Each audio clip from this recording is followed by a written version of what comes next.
Yes, it is getting done. Do you see this? Do you see this over here? Oh, can't get hold of it. There, that's binding. Hi, my friend, I'm Pat Sloan, and I am on day 6, I think, of my Get It Done while I'm filming this, of things that I just want to get off of my plate. So I have got the binding that's going on this, so I'm going to finish that. I got the binding on the Christmas stars from Wendy Shepherd's book that we just finished. I trimmed the critter quilt, and I got my bins rearranged. So we're going to look at all of that plus high tea. Now on the calendar it has table runner. We're going to do table runner tomorrow. So okay, first of all, let's take a look at the clip of me with the binding for this particular one. Let me just show you something there. I decided to look for a stripe binding to go on this Christmas figs rather than a solid red. Because I have some stripes. But the thing is, a lot of times I don't have, of course, the right color or enough. That's the other option the other problem that happens is not enough. Like, this is really old, but it's got kind of a weird fadey kind of like no likey that one. This is a wider stripe. Okay, so what do we got? So first of all, there has to be enough. So a lot of these, there's just not enough, like that one. I need basically a half a yard. I don't need quite that much, but I'm doing 1.5 inch wide binding, so I don't need as much as those of you who have double, do double binding. But I have this one, which is cool, but it's got aqua. See, it's got the little aqua in there, and there's like 0 aqua in this quilt. So even though I have tons of it, and I need to remember it for things, it's not going to work. And this one's not enough, even though it's the right color. This one I have enough, but it's the wrong color. It is too orangey. Can you see that? It's got an orangey red, and this is definitely Christmas red. And so then I have these two, which I think I can squeeze out, definitely squeeze out what I need out of either one. There's a little bit extra. So this, you can see, like side by side here, they're not the same. This is like a darker red than this one. So first I found this one. I'm like, okay, good. It's a darker red. Is it going to be an issue? I mean, it's not right up against it. It's out here where there's a separator. So I'm like, okay, it'll be fine. But then I dug around some more because that bin is a little full. It's a little full. Just take a look again. It is way full. So it is hard to... stuff gets jammed down in there a little bit. I need to rehome some of that. Anyway, digress. Okay, so I've got this piece, which I thought, as I was opening it, I thought, great, it's big enough, but there's a big chunk out of it, but there's still enough. Where am I at? See, there's a chunk out of it, but I still have, I think I still have half a yard. So I've got 20 inches, which is great. I think I need like 15 inches to be safe. So I'm good. And this red is very, very perfect. Really, really perfect. It is just, this is it. This is the cat's meow. Okay, so I've got my stripe binding. I will cut that. I do always find it amazing how when I go to look for a stripe and I think I have all these stripes, this is going to be great. I'll have many options. And I was like, I don't know that I even have one option that was going to work. But luckily that one had enough and it worked. So what I'm going to do now is I'm actually just going to finish this up. I stopped. I don't really like to do that. I'm doing binding by machine. And I got to this point and it was late. And I thought there's still quite a bit of this. It's a big quilt, and I just don't want to feel rushed or feel like I'm going to do a nice job. And so I stopped. There is the label, which I'll stitch down, and the binding. It's just looking so cute on that backing too. Yeah, it's just perfect. Stripe is just perfect. So happy. All right, so I am going to finish this up and then be right back. Okay, Binding is all on the Christmas fig, which is from a book. Then I made this, I don't know how many years ago, I forget. I mean, it's not incredibly old, but it was ridiculous to have it sit with no binding all those years. So I showed you the whole quilt the other day. It's been quilted for a long time, so it just needed binding. And now we've got the cute little stripe binding on there. So all I have to do is stitch the label and enjoy it. So I think I'm going to put it on my bed. Oh, I think that's what I'm going to do. I'm going to put it on the back here. Hold on. It's a beast. It's a beast. So while I was doing that, the doorbell rang and I got a box left from Benotech. I ordered one of my layer cakes and a strip set, 10-inch square strip sets. I keep one of these from each of my fabric lines as my official archive. That's about enough space for me. It gives me enough of a piece to hold on to. And then I thought, who knows, I might do another quilt with the strip set, and it's nice it's already cut because I have yardage, so I don't really need the pre-cuts because I have the yardage. But let me show you also some things that came in the mail. Let me just do that quick before we go and look at the other finishes. Diane sent this from New York. Sent this super cute card. Look at this. Look at the pink flamingo and all of his great winter finery, and a yummy Starbucks card. Mwah. Thank you so much. I love them. Love them. This is from Yvonne, our ambassador Yvonne. Look at that cute little box. So darling. Okay, I did open it, Yvonne. I had to show everybody because it's so sweet. So sweet. This beautiful, look at the beautiful seam ripper. I love it. Thank you. Mwah. Okay, I'm gonna put the cute little box under the tree because let me just stick it here so I don't lose it. Gloria in, where are we at? Texas. Yes, Gloria in Texas sent me a sweet note and some cute selvages that she had. She thought I might like. So thank you for those. And this one is from Patty in Georgia. Love that card. Look at that. So she also sent a sweet note. Thank you, Patty. And she had purchased, she's downsizing, and so she had an extra book because she bought 2 by accident, and she thought I might enjoy some of the fabric here that is some Tula Pink fabric. And so thank you so much. And she also said if there's things that I can't use, I can go ahead and give them, which I'm probably going to take these kind of things, which I've already have the book, and I'm going to give them to the local charities to use. They can either package them and resell them for financing the projects that they're doing in the charities, or like a book, maybe they need some inspiration for some different type of quilts to make, things like that. So that's where this stuff is going to go, because I don't really want to have to ship it out again. We're just paying the US mail money that we don't need to pay them when there's local people, so I'm going to give it to somebody local, but I appreciate it so much. Gorgeous fabrics. And then I have from Corinne in Canada. Look at this pretty card. Look at the butterflies. So sweet. And she found me something. It's in here.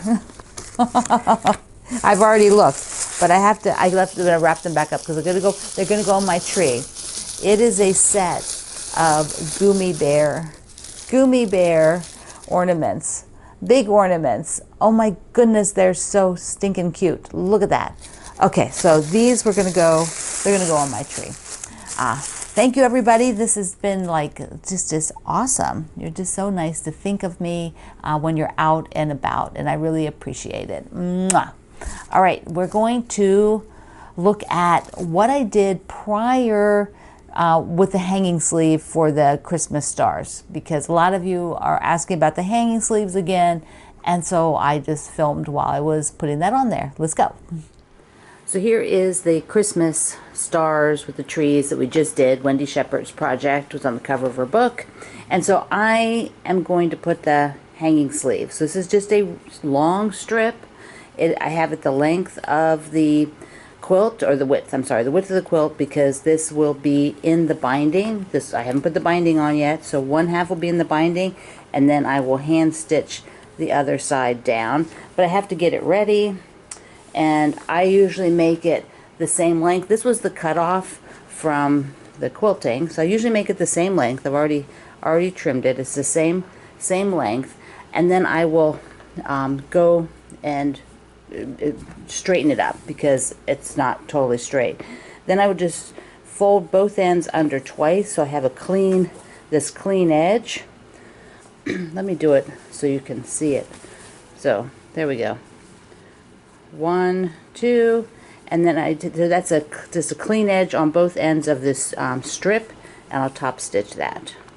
This is what I mean by trimming it. So since it was just cut off from the backing, it was the edges, you know, that I had from the long armor for the backing, I need to just take the ruler, trim both sides, and then sew under the edges and pin it to the quilt.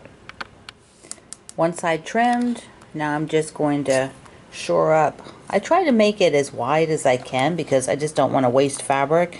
And so I could go, see here, this is like the skinniest spot right here. I could shove it over just a little bit to trim it. But then you need to make sure on this outer line, you know, that you're straight. It's good to be straight. Straight of ruler. Okay. Here's the end folded over twice and just top stitched, just to lock it down so that the sleeve is nice and tidy on the end. And then what I'm going to do is just fold this up. This will be the bottom edge that I will hand stitch down and just press that fold the whole way across, so I have a fold when I go to do my work and I'm not struggling. So I'm going to do that. And here's the long fold. Now some people will instead take a wider strip and make their hanging sleeve one tube, you know, so that it actually is like this and then there's no edge down there. I've just always done it as one layer. The advantage of a tube like this is if you have maybe a hanging sleeve someplace at a show where it might be dirty and you don't want that dirt to get on the actual back of your quilt, because my curtain rods lean against the actual back of the quilt. But if you're hanging at a show, you don't know the curtain rods, you know, the rod pockets for those great big hanging stands. So that's why a lot of people will do a pocket so that it actually has a protection layer. The sleeve is a protection layer on there. But I don't find the need for that at home. So I just do the single layer. At this point, it's laying on the top. Here's the fold at the bottom. The raw edge is at the top. See the raw edge of the sleeve, this rectangle here, and then it'll come in a little bit on both ends. So I just eyeball it, and then I go down here to the other end, and this one might be a little bit further, so maybe I'll give it a little tug. Okay, so at this point now, I will just wonder clip along here and clip all the top, because this is where the binding will go. Here's the front of the quilt. This is where the binding will go. And then I will usually go for the sleeve here for the bottom edge, as I'll take a glue stick. I happen to have this one, or glue. I like liquid glue rather than a glue stick. I don't find the glue stick holds very well for me, but the liquid glue, I'll just put some glue dots, and that way this holds down and I don't have to put pins, because if there are pins I will stick myself every single time. So I will just glue it down. I'll show you that. Okay, I had to switch hands because I'm right-handed. So I will just either make some dots like this, so that came out a little gloopy. Okay, I'm making a mess there. So this is water soluble glue, so if you want to, you know, after you stitched, you can get it, you know, you can just wash it if you want the glue gone. I don't bother, the glue's fine. It's very pliable. Okay, so I'm doing a line right here, but you don't really need to do a line. You could just come in, I just often come in and just put a dot every so often. I just need to hold it down till I stitch it, so that one thing is this will now stay when I'm putting the binding on. It doesn't flip up like here, you know. You don't want it like flipping up and doing something you don't want. Okay, that's it. Here's the binding. And the quilt, I'm binding from the back to the front because I'm doing this all by machine. Working on the Baby Lock Solaris Vision. I'll change my foot off of the 1/4 inch piecing, and I will put on the applique foot. I seem to like to do my binding with that foot so I can have better visibility. This doesn't have very good visibility for this kind of a thing. So I'll change the foot. I think I'd put some different, doing the first attachment, I can just use that thread color, that's fine. And I tend to start on the side just a bit down from the top, where then I can just get the part with all the clips done first, so I don't have that sort of flopping around with all the clips the whole time. I had to make some room, I had to move the camera over so it's up on top of the ironing board. And this is the binding. Now I'm probably going to do, I don't know what color thread to do on top. There's like a tan. It's probably a little darker than I want. I can either, it's going to be sometimes on red, sometimes on green, sometimes on the cream. So I might just, I've got some thread colors under here. What do I got in this drawer? Whoops. So maybe I'll do this cream color. Do I have one of those open? Back here, I do. I do already have one open. So I might just do the cream. And yeah, so I'm going to top stitch it when I'm done. So I think that's what I'll do. Okay, binding number 1. So here's how the hanging sleeve will look. It's right here at the, I got it glued down, so it's glued pretty good, but I've just got the dots. I don't need to have it, plastered down. So I am going to stitch it. There's the binding. And so the hanging sleeve is here in the binding, so that when I roll the binding to the front, this is the top of the quilt. Checking, yep, checking before I get too much further. There's the tree. Hanging sleeve. So I would just hand stitch that, and then when I put the curtain rod in, it'll just go slip through here, just like curtains and other things that you might have made. So, okay, finish it up. Here it is with the binding on and the hanging sleeve. Like I'm not gonna hang it this year. I'm gonna put it on the back of my couch, but I have the hanging sleeve so that next year I will hang it above the couch. That's where it'll go next year. So there's the sleeve, right? So you just stick your rod of your curtain rod in there, just in like that, all the way across. And look at the binding. Look how cute that binding turned out. And this was from the same fabric line as the whole tree. The whole stars around the tree. It's all the same fabric line. But look how cute it turned out. And it's got that kind of variegated, because it's, got movement to it. Oh, it is so, so cool. And I've got my Harmony white back. I went with a light green, light Christmassy green. Okay, so there it is. And it'll go, just getting these things ticked off the list. Yes. Okay, like I promised, let's just go look at where I basically shuffled a bunch of stuff out of here. So it'll be going over to some charity groups to work with. I have 2 big grocery bags full. So let me just show you what I have now. So I went through the rolling cart, got things sort of cleaned up, things out of here that were older, not used, things in here that I'm going to use in the future. Same with down here, it's a little bit more of just a storage area.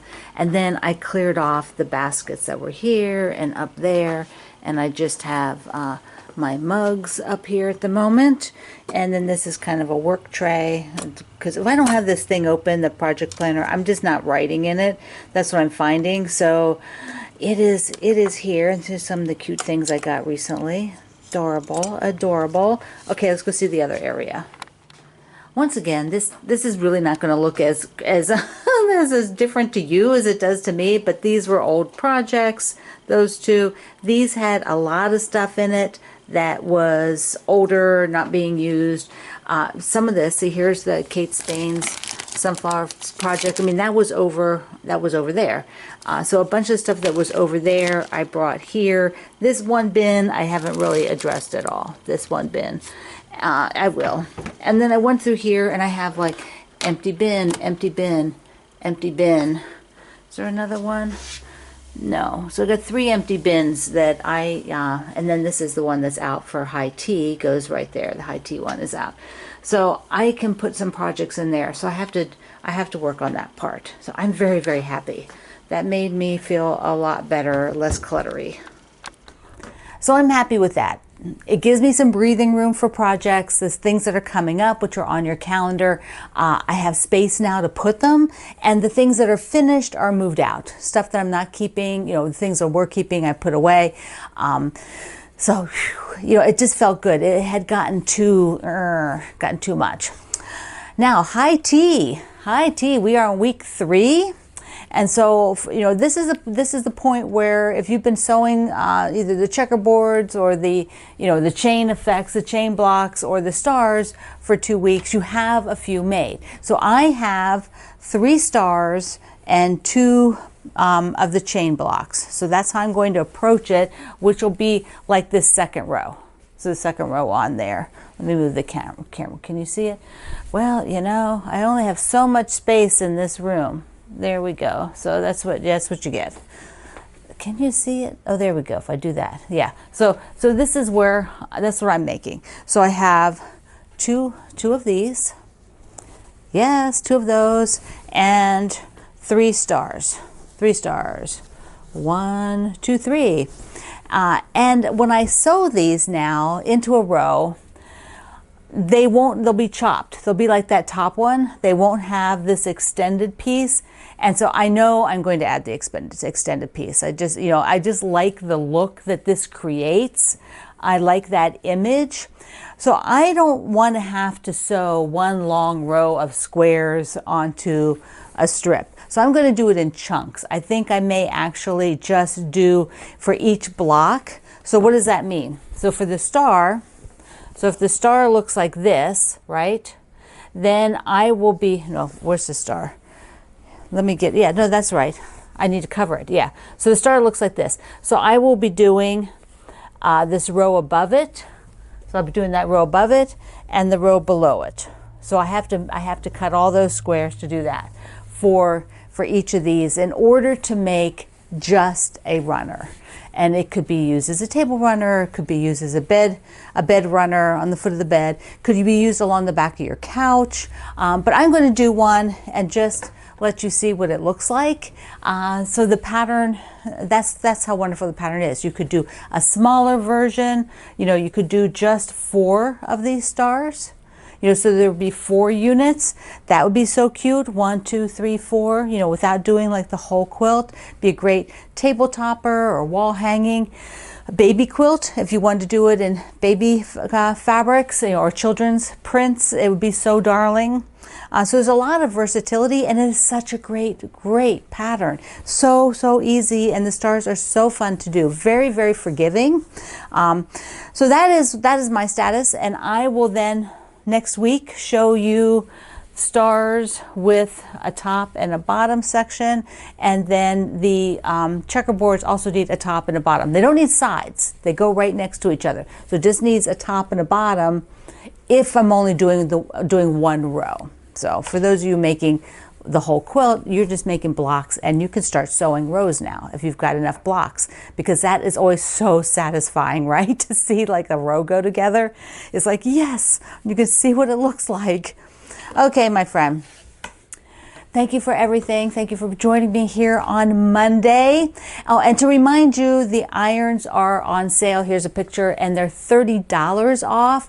I missaid on Friday's video because I had whatever I did, but it was all proper in the written stuff, but I verbalized it the wrong way. I said percentage instead of dollars, but it's $30 off. So if you are looking for an Oliso iron, you might want to get in on that. It's discounts between now and next Friday for those of you who use my link with my code. All right, I love you. Mwah. Thank you for being here in the Sloan Zone. I will see you on